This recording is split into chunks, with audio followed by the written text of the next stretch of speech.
This is the IELTS listening test. You will hear a number of different recordings, and you will have to answer questions on what you hear.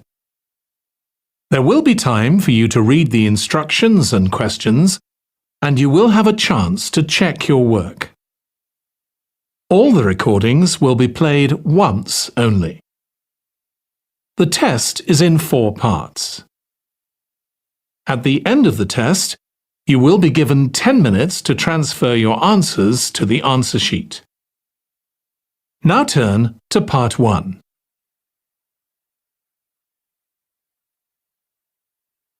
Part 1. You will hear a woman calling an animal park to inquire about a job. First, you have some time to look at questions 1 to 5.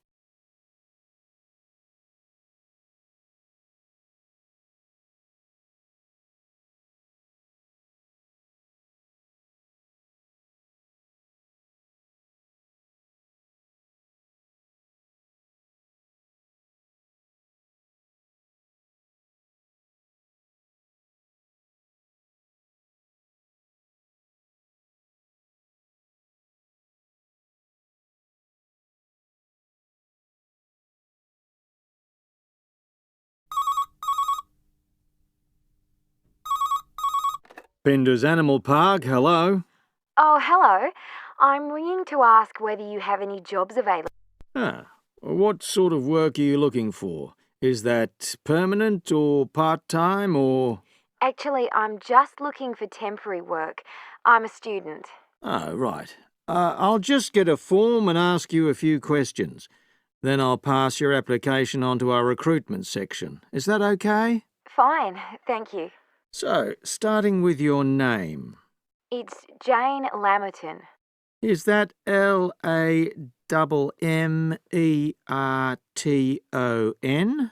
There's only one M in it. Oh, right. And your address?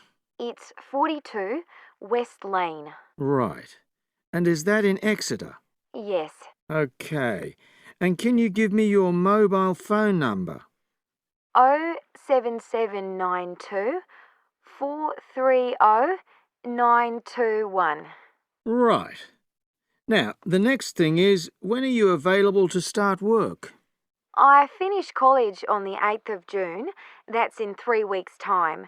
But I can't start work till the 11th because I've got a hospital appointment on the 10th of June. No problem. Now, I need to ask you a few questions about the type of job that might be suitable. Do you have any particular kind of work in mind? It doesn't necessarily mean that you will get work in the field that you want, but I can record your preferences. Well, I'd do anything. And I have worked as an assistant animal keeper before, when I was still at school. But I'm studying at a catering college now, and I'd really like to get some experience as an assistant cook if possible. Right. So that's your first choice. Have you done that kind of job before? No, but I've helped my aunt sometimes. She runs a cafe in Exeter. Would you say you've got any relevant skills then? Well, I'm used to using the kind of equipment you usually find in a kitchen. Before you hear the rest of the conversation, you have some time to look at questions 6 to 10.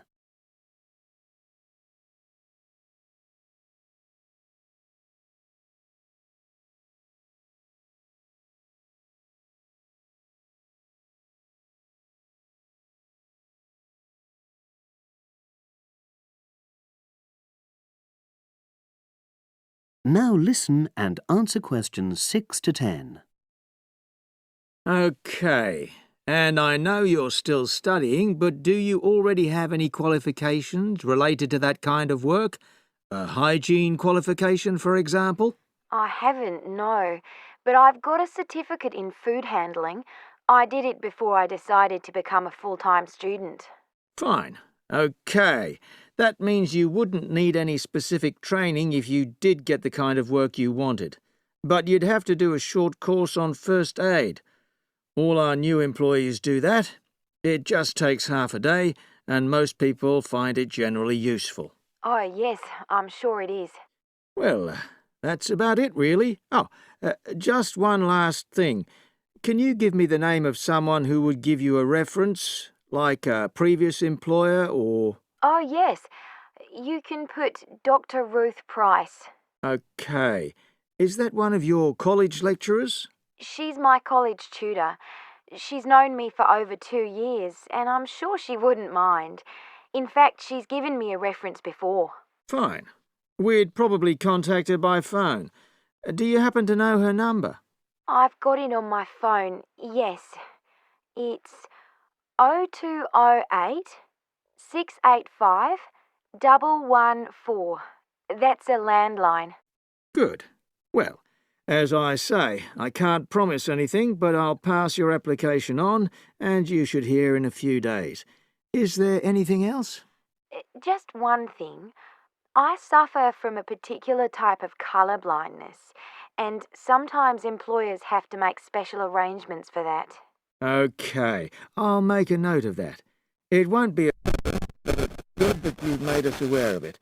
You can provide us with more details if you're offered a job. Okay. Thanks very much. Bye. Bye. That is the end of Part 1. You now have 1 minute to check your answers to Part 1.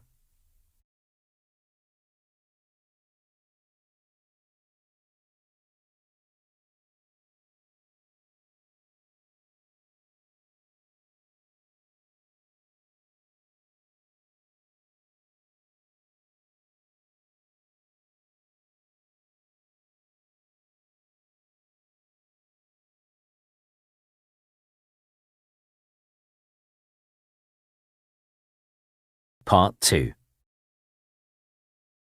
You hear a club leader giving information to a group of young people who are planning to do a 2-week holiday course at the Tamerton Centre. First, you have some time to look at questions 11 to 15.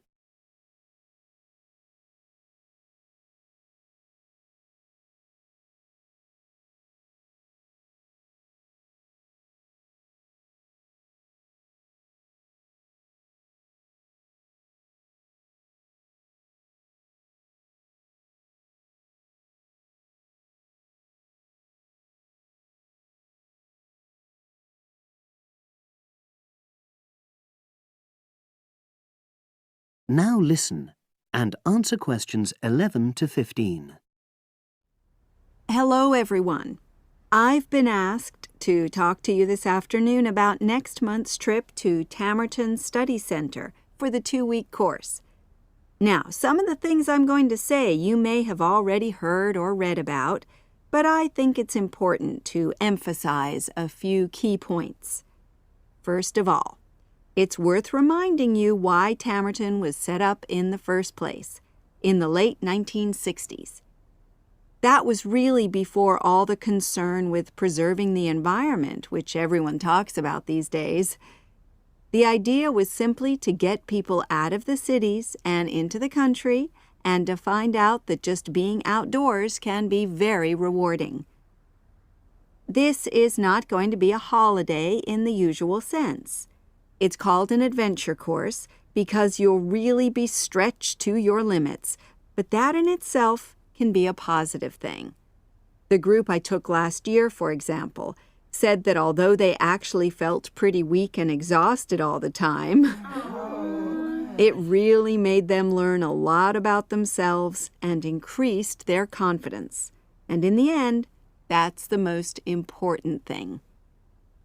Now, all of you knew about policies at Tamerton before you signed up for it, so you know that in many ways it's quite old-fashioned. You don't have a lot of choice in what you do. But something which I think makes the place so special is that you get to try so many different things every day. For instance, one day you'll do climbing, and the next you'll be surveying rock pools. It's not intended that you become an expert in any of them.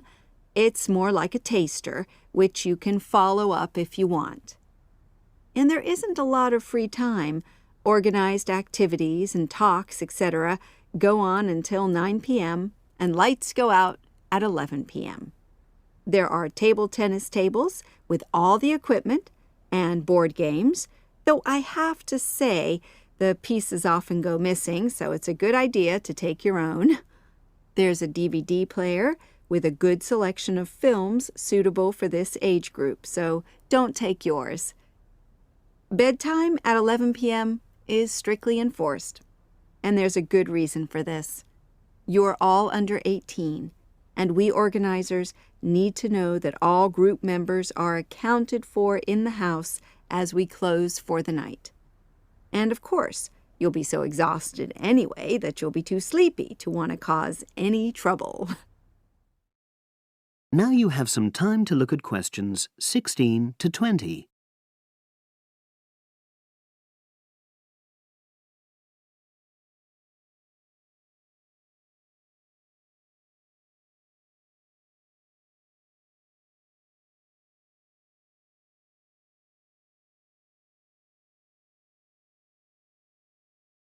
Now listen and answer questions 16 to 20.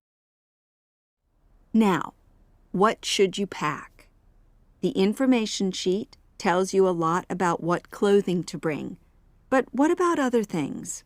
Well, Tamerton House has its own small shop, but anything there is several miles away, so you won't have many opportunities for buying supplies. So in this last part of my talk, I'm going to explain what objects you should take with you to the center, what you can take if you want, and also, very importantly, what you cannot take. Several of you came up to me before this talk and asked whether you can take things like kettles or hair dryers. The answer is there are plenty of these electrical appliances available in the center, and they are of the proper voltage and are checked regularly. Yours may not be, so the rules at Tamerton say you can't bring them into the center because it's considered a fire risk. Remember, it's a very old house. Now, another question was about cell phones. Although you definitely can't have them on during inside talks, you equally definitely need them when you're out on exercises. So they're a must, I'm afraid. Anybody who wishes to talk to me about borrowing a phone for the fortnight, please see me after this talk. Now, the weather's heating up at the moment, and you'll be outdoors a great deal. If you wear proper clothing, especially a hat, sun cream is optional. Also, they sell high-factor cream in the shop, so you don't have to take any of your own unless there's a special kind you use. Now, there's a special note about things like deodorants, which come in aerosol cans. I need to tell you that these are banned in the center because apparently they have the habit of setting off the fire alarms. If you want to take an aerosol can, you'll actually be at risk of being told to leave. And finally, people have been asking about whether they need to take towels. Well, the center does provide 1 towel per guest, which you're required to wash yourself. If you're happy with that, then don't bring another. If not, take one of your own. Just remember how much outdoor exercise you'll be doing and how dirty and wet you'll be getting. That is the end of Part 2. You now have half a minute to check your answers to Part 2.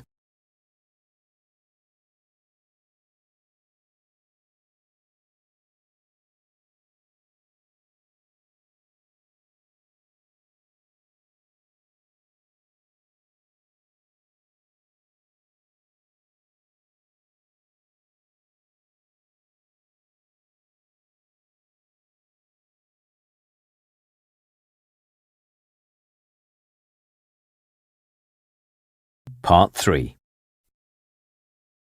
You will hear a trainee teacher called Eve talking to her university tutor about her preparations for teaching practice. Before you listen, you have some time to look at questions 21 to 25.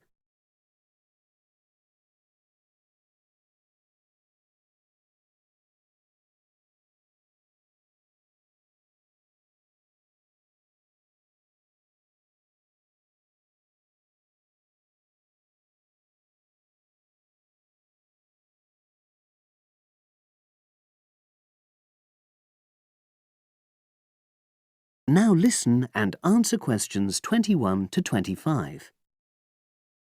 Hello, Eve. Come in and sit down. How's it going? Fine, thanks.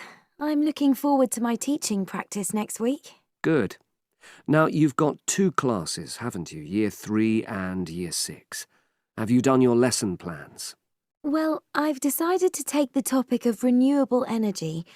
I haven't done a lesson plan for Year 6 yet, but I thought I'd base their lesson on an example of very simple technology. So I've brought this diagram to show you. I got it from the internet. Let's see. A biogas plant. So this is equipment for producing fuel from organic waste. Yes. The smaller container on the left is where you put the waste you've collected. Right, and from there it's piped into the larger tank. That's right. And that's slurry on the base of the larger tank. Right. And what exactly is slurry? It's a mixture of organic waste and water. So is that pipe at the bottom where the water comes in? Yes, it is. As the slurry mixture digests, it produces gas, and that rises to the top of the dome. Then, when it's needed, it can be piped off for use as fuel in homes or factories. It's very simple. I suppose there's some kind of safety valve to prevent pressure build-up? That's the overflow tank. That container on the right.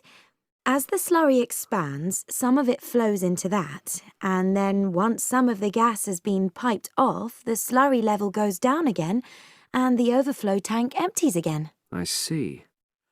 Well, I think that's suitably simple for the age level it's for. I look forward to seeing the whole lesson plan. Thanks. And can I show you my ideas for the Year 3 lesson? Of course. Let's look. Before you listen to the rest of the conversation, you have some time to look at questions 26 to 30.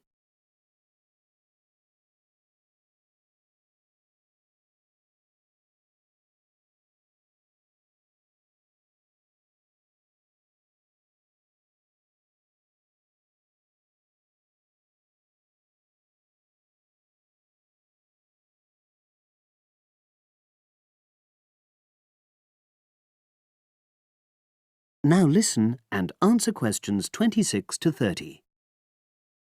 I thought I'd introduce the topic by writing the word energy on the board and reinforcing the spelling and the pronunciation. Then I'll do a little mime, run on the spot or something, to convey the sense. I'd keep it brief at this stage. Yes, I will. Then I'll wipe the word off and write the question, where does energy come from? And see what the pupils come up with. Fine. I'd suggest that you just brainstorm at this stage and don't reject any of their suggestions. Yes, that's what I was going to do. Then I've produced a set of simple statements like, energy makes cars move along the road, and energy makes our bodies grow. There are 8 altogether. Are you going to give them out as a handout or write them up on the board? First, them up on the board, and then I'll read them out loud. And I'll get the pupils to copy them out in their notebooks. I'll also ask them to think up one more similar statement by themselves and add it to the list. Good idea. After that, I thought I'd vary things a bit by sticking some pictures up of things like the sun and plants and food and petrol and a running child. And I'll get the pupils to work out what order the pictures should come in terms of the energy chain. I think that's a very good idea. You could move the pictures around as the pupils give you directions. Yes, I think they'd enjoy that. And to finish off, I've made a gap fill exercise to give out. They'll be doing that individually, and while they're writing, I'll walk round and check their work. Good. And have you worked out the timing of all that? It'll probably take you right through to the end of the lesson. That is the end of Part 3. You now have half a minute to check your answers to Part 3.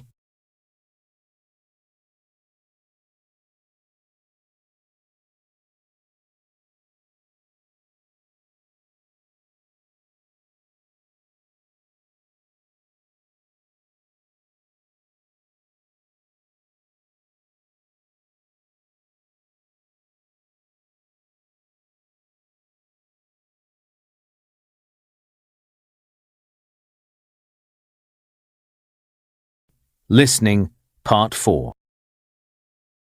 You will hear a woman giving a talk at a popular science convention. She is describing research into artificial gills designed to enable humans to breathe underwater. Now you have some time to look at questions 31 to 40.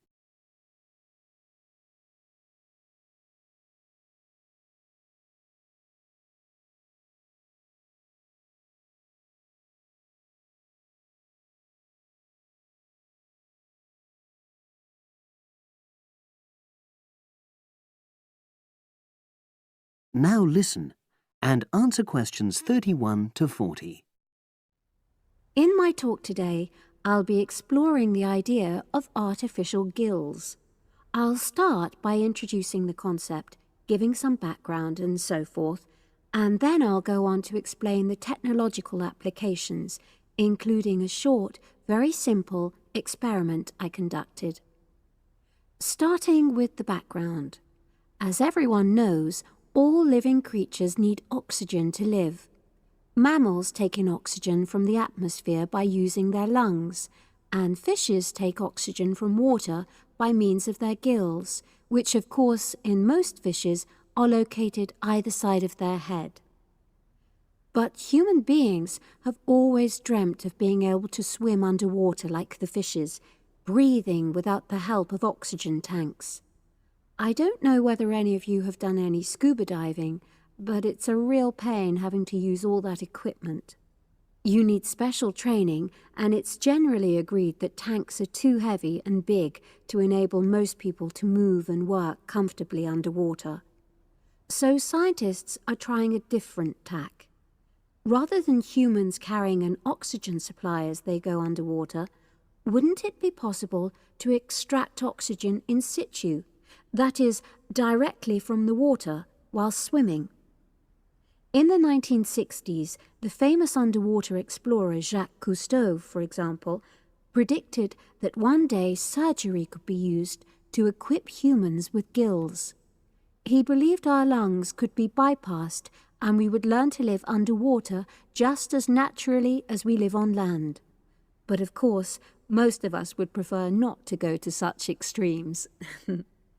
I've been looking at some fairly simple technologies developed to extract oxygen from water, ways to produce a simple, practical artificial gill, enabling humans to live and breathe in water without harm.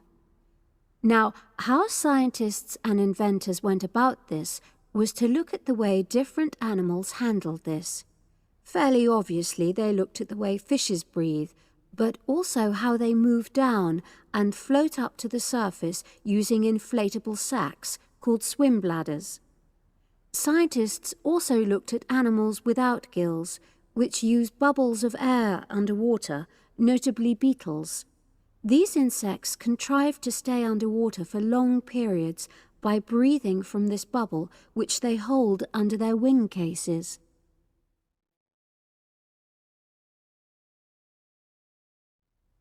By looking at these animal adaptations, inventors began to come up with their own artificial gills.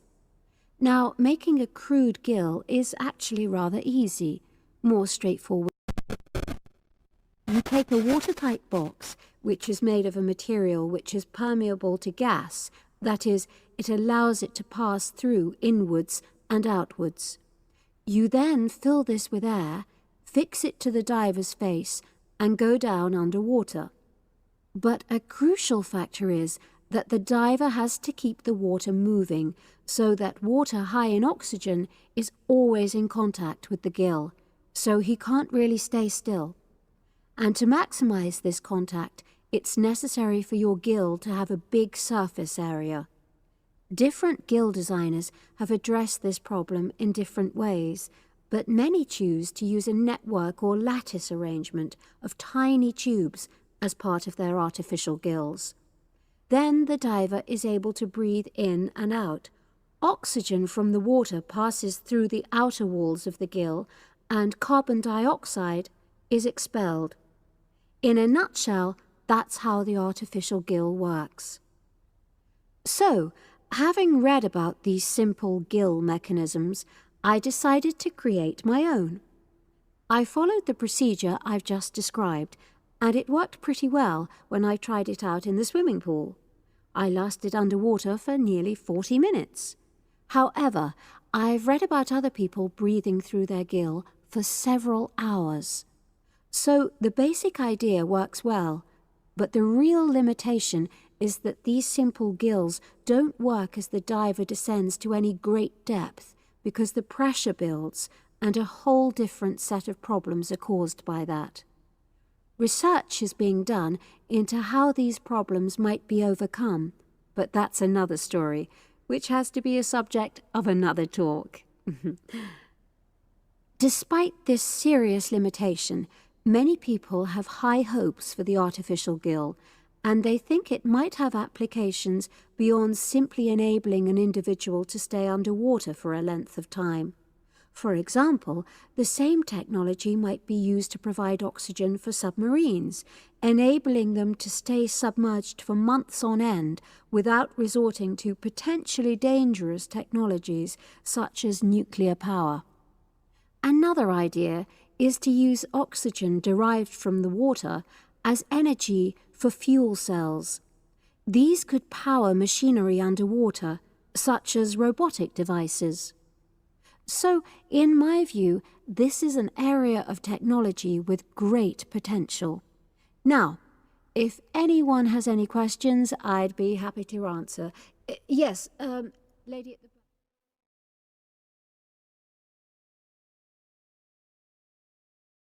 That is the end of Part 4.